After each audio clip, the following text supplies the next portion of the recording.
It's hammer time!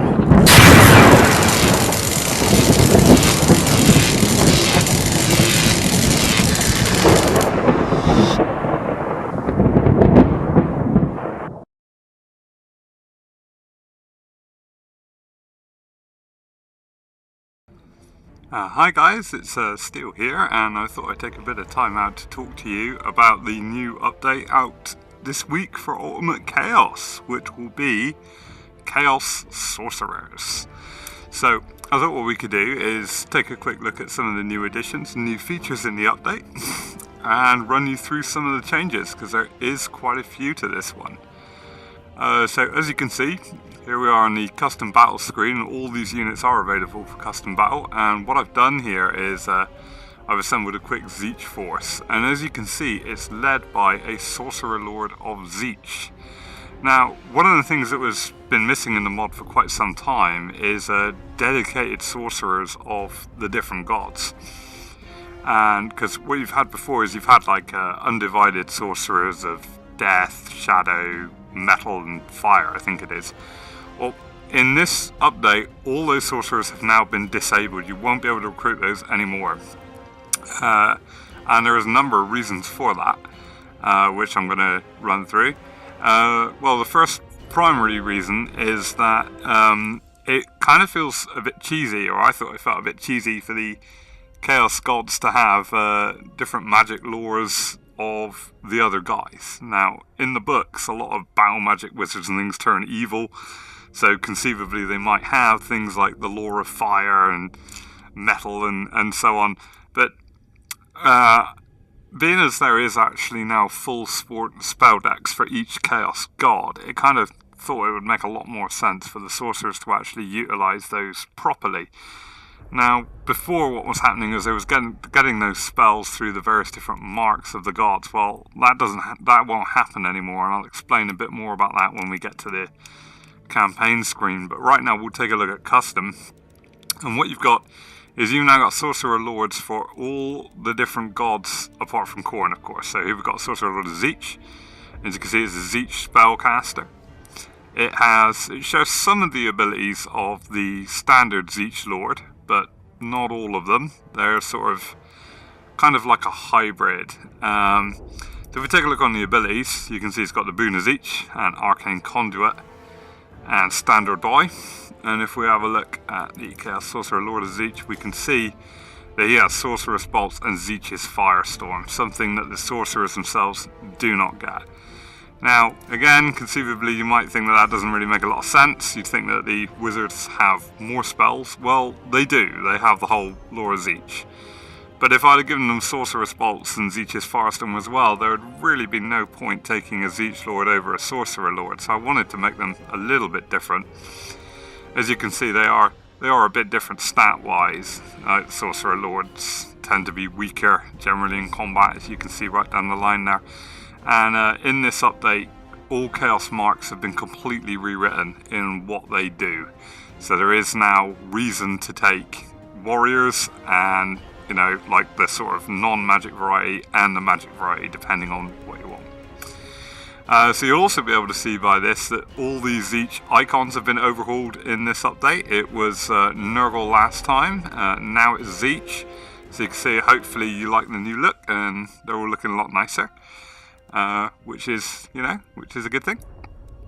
And as well as the main lords, I should point out as well, you can actually have an Undivided Lord. Here he is, and he's got all his mounts enabled as well.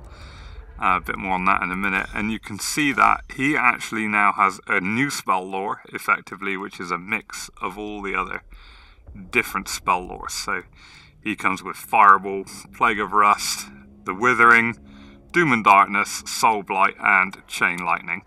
So a bit of a mix of debuffs, hexes, and direct damage spells, and a Vortex. So if you still want to have an Undivided Sorcerer Lord, you can do. It's just that they now no longer have access to the whole of death and metal and fire and shadow like they used to. And one of the other reasons for that is it's actually better in terms of balance. It kind of forces you to use more of the chaos powers rather than kind of cheesily running around with, like, say, a Death Wizard when, you know, really, you should be more inclined to be trying to use the God spells over the vanilla ones. And because Creative Assembly haven't done any God spells yet, you know, it's kind of just felt a bit cheap using the other sorcerers. So anyway, you also get now dedicated sorcerer heroes. This one is actually a Slaneshi one right here, and as you can see, similar thing with the Lords. They share some of the Slaanesh hero powers, but not all. And they have the Lore of Slaanesh, which you can toggle on and off, which is pretty neat. The champions of each have been overhauled this time, so they actually look considerably different now than they did. And as each sorcerer has been given the old champion's icon because it looks more like a sorcerer. So they have a new icon, a new look now, so that you can actually tell them looking different in game. So we've got Sorcerer Lords of Nurgle. You've got Avagast the Despoiler, who was kind of the prototype for all this. Sorcerer Lords of Slaanesh as well. And there are mount options for all these in custom. For example, the Sorcerer Lord of Slaanesh here, he can be mounted on the Steed of Slaanesh, and the other ones can be mounted up on manticores and dragons. Unfortunately, due to a bug I haven't been able to fix yet, you can't have Steeds of Slaanesh in the campaign yet.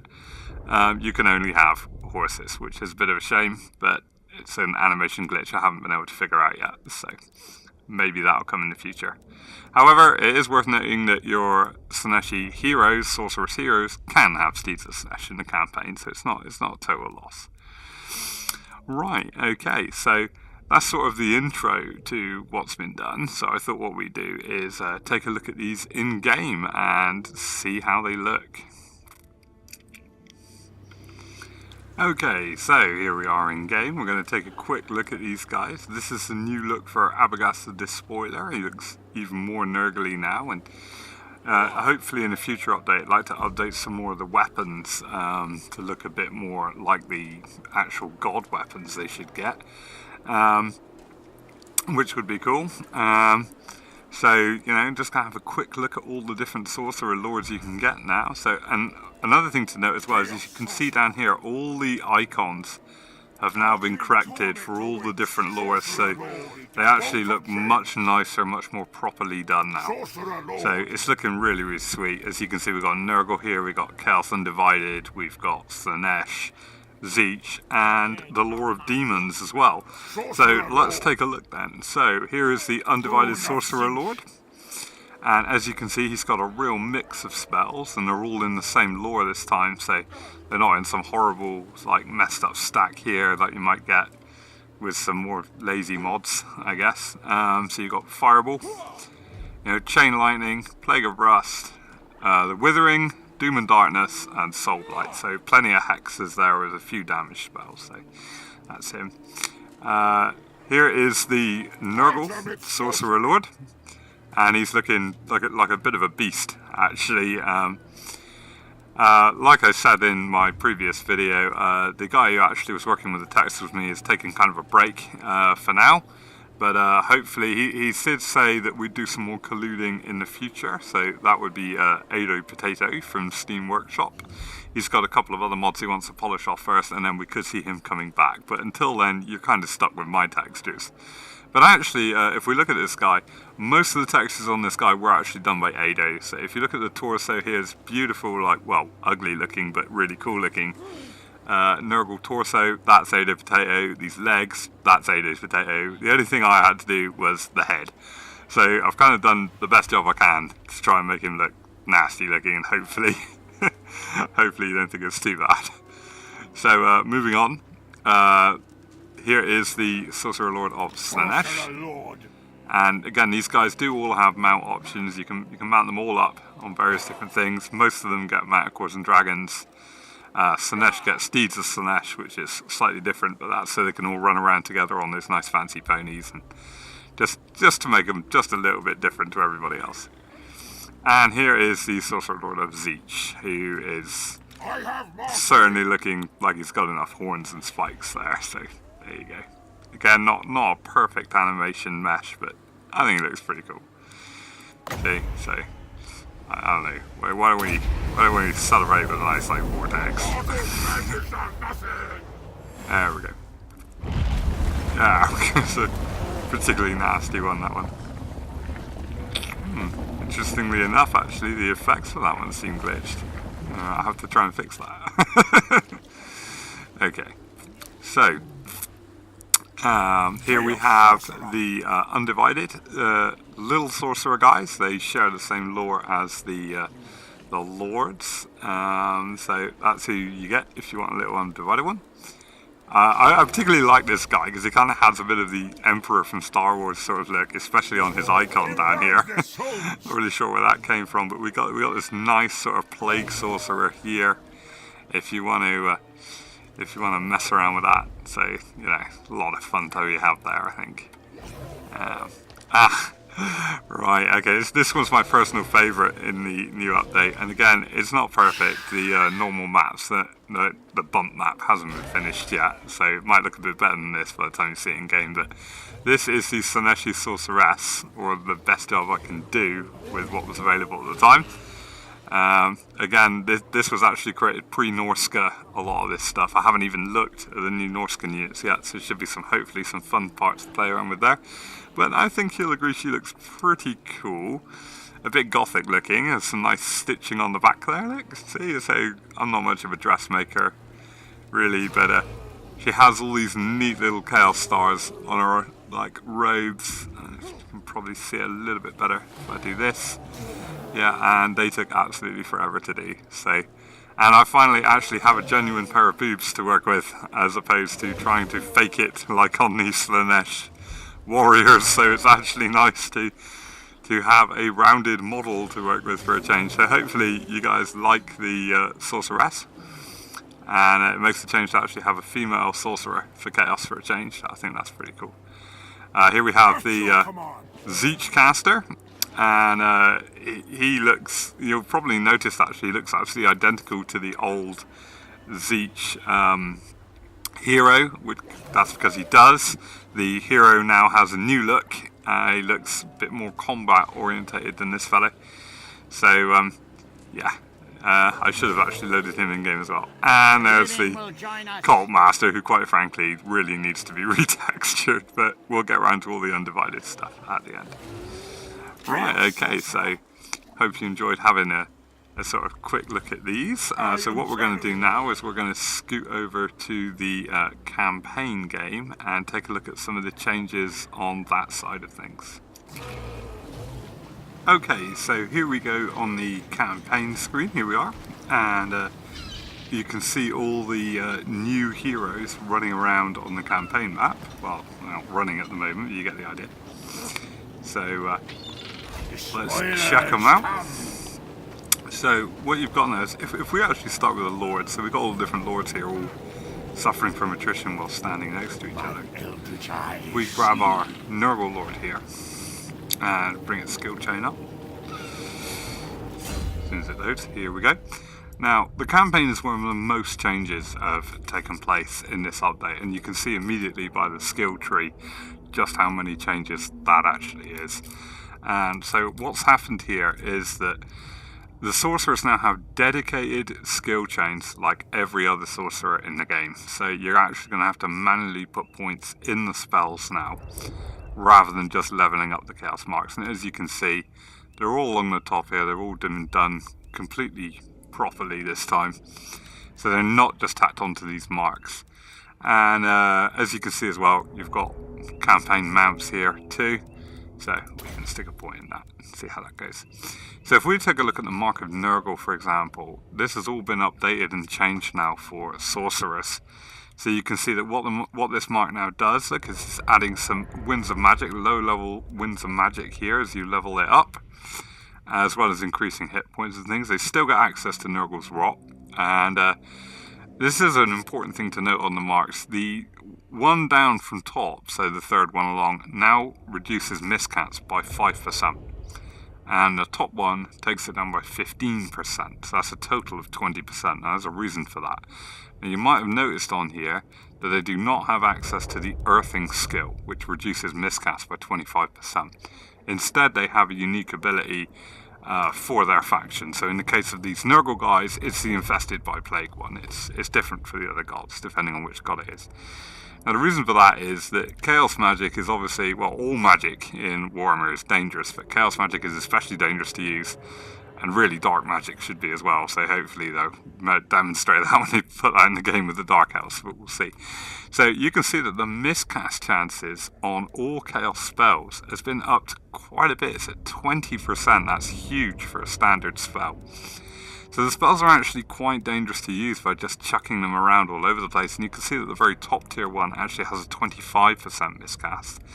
Again, that's quite a lot. These spells don't actually have overpowered versions like the vanilla ones do.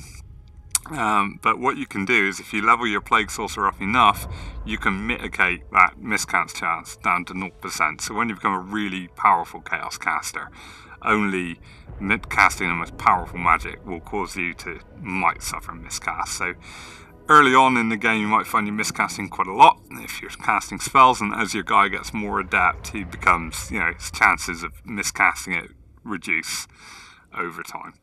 So that's one of the changes to it there. And you can see that, through the marks, so primarily the sorcerer marks, they're not as effective as the combat marks are in terms of bonuses and things like that to like your combat stats, but they do give you more magic as you go along. You'll also notice that Sorcerer Lords are missing the two skills that would normally go here that follow Swarm of Flies. So they're missing Putrescent Expulsion, the other one, because that's the advantage of having the Combat Lords over the Sorcerer Lords. And also Sorcerer Lords, they have some of the special powers on their campaign tree, but again they're missing a few that only the Lords have. So there is reasons to take Sorcerer Lords over Undivided over normal Lords, and normal Lords over Sorcerer Lords. So it's not like one agent is significantly better than the other. And again, normal Lords do tend to be much better in combat as well. So that's the Nurgle skill tree, and there you can see I've put him on a horse just to demonstrate that you can merrily run around the campaign map on your various mounts. So let's get him on a Manticore. There we go, and finally we'll put him on a Chaos Dragon. Chaos Dragons for Lords, standard Lords in the game are not yet in. I might add them in the future, that depends. But as you can tell by the sheer amount of characters I've created with this update, I'm not doing it immediately because I'm absolutely fed up with trying to do this. Because it really does take ages. But there you go, there's the Sinesh hero on her little war pony. So it's in for some guys anyway. With the Undivided Lords, it's pretty much the same thing. They've got their own skill chain, as you can see, with all the new Undivided spells. They do actually have earthing to these guys because, again, they're not using, true chaos magic. They're just sort of pretty much evil battle wizards that have gone over to the dark side. So they don't actually have that advantage. And the other obvious change you might notice here is that all Undivided characters no longer have access to chaos marks. Again, there is reasoning behind that. I've been thinking about removing them for a while. And now that the Norscan update's out, I haven't even had a chance to look at it. I'll talk a bit more about that at the end. But one thing I noticed in the preview videos to it was that they were adding more skills to Legendary Lords. So, put quite simply, the marks have been removed from those as well, and it actually fits in rather well with what I was planning to do by removing the marks, because if I didn't remove the marks, the skill tree would be an absolute mess. It'd just be everywhere, because you're only limited to certain amounts of these tiers of abilities you can have, and you're not allowed to have as many as you think you would. You're only actually allowed to have 5, and that includes the one at the top. So a bit more about that in a minute. So yeah, you can see that there's all new skills in. Look for all the different magic lures, especially like the look of the Zeech one, Nurgle one. They look really, really cool. And we can see here that, again, look, all the marks have been redone. So as you can see, it now improves your ward save right the way along if you're Zeech, for example. And you can see down here again, he has some of the Zeech combat campaign powers, not all of them. What? If we go and check out like Mr. Sinesh guy over here, you can see that there you go, you got your whole Slanesh tree, and you got your various different marks of Slanesh, making you, immune to psychology, there you go, or unbreakable. And the top tier one, improving your speed while lowering your melee defense. That's kind of the Slaneshi buff. So yeah, that kind of covers the sort of campaign skills. If we take a look at speaking of Norska, again, Sigvald's tree has obviously changed. He's got all these new powers now that Creative Assembly put in. So there's been a few changes to Sigvald's tree. As you can see, that's pretty crowded. But he's still got access to all of his ultimate chaos powers here. His marks of Slanesh have now been moved up here, because he is the only legendary lord to actually be god aligned. Archon's tough enough as it is, so he's been stripped of all his marks, otherwise his skill tree would be an absolute nightmarish mess. So you can see Sigvald's okay, and Kolek no longer has access to marks either.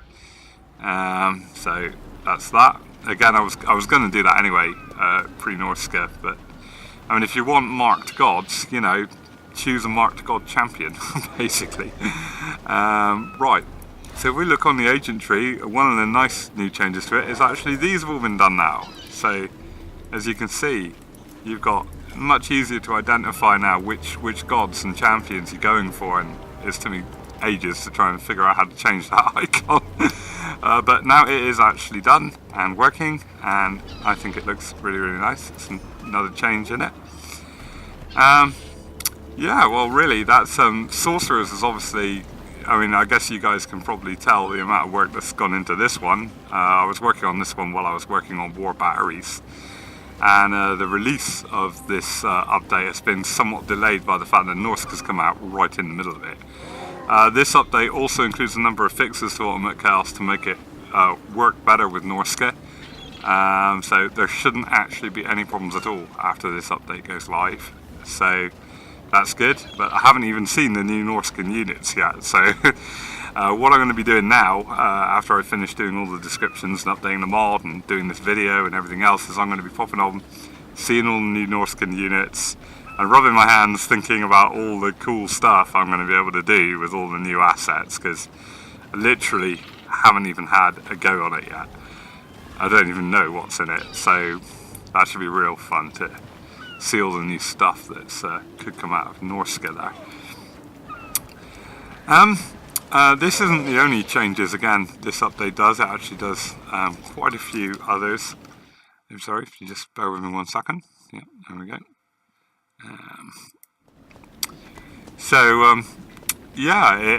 It fixes quite a few like little glitches here and there, like missing abilities on some units have been fixed.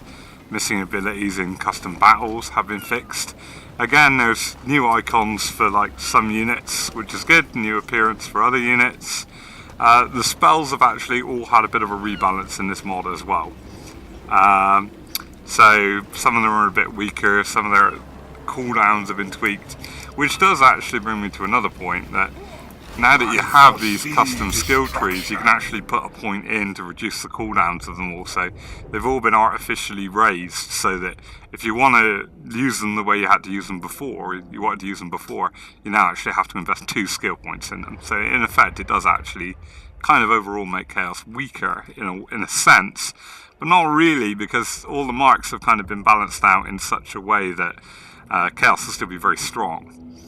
It's just that now you're not going to kind of have access to like multiple spell lords with your basic wizards anymore. I mean, you're going to have a Nurgle wizard, and he's going to be for Nurgle. So in a way, it does kind of limit the spells compared to what you had before. But you're still going to have a huge collection of spells to choose from. Just wondering. Oh, we do have a Lord of Change on here. Oh, excellent. Right, okay. Oh no, you're kidding. It's glitched the icon for it again. Every time that Creative Assembly does an update, it does this. Oh no. You know how long that's going to take me to fix. It's an absolute nightmare. Right, okay. Ignoring that. This is an example that I wanted to show you about crowded skill trees. And as you can see, the Lord of Change's skill tree has been completely reworked in order to fit in this whole new Zeech spell line here at the top. So he's actually lost a few abilities, but with all of these powers going on, I really don't think you guys are going to notice, frankly. And Magic Manipulator and Master Manipulator have now been changed, so one of them gives you 20 magic, the other one takes it away from the enemy, which kind of makes more sense. So it kind of stops you stacking up quite such a ridiculous magic pool in the campaign, but you can still get a very, very high one by the time you've racked up your marks up fully. If he's got a cabal of wizards or champions following around, it bumps it up even higher. So you can still be getting magic pools in the 200 era if you get a Lord of Change and a whole cabal of sorcerers going around with him. So you can still have a lot of fun with that if you want to dedicate that much of your army to it. Anyway, that's about all I really want to talk about in this particular video. So eventually, when I finished ironing out these glitches, and I just can't believe that portrait is glitched. Once I've finished ironing this patch out, I shall release it, and then I'll finally be able to sit down and start looking at Norska. So both the AI mobs have now been updated for Norska, and the starting units has been updated for Norska, and the co-op has been updated for Norska. So when this update goes live, everything with Ultimate Chaos should be working 100% with Norska. So after that point, you can report any bugs and problems. Anyway, I think I've talked enough, so I'll leave it there, and I'll catch you all later, and I hope you enjoy Chaos Sorcerers. Thank you for watching.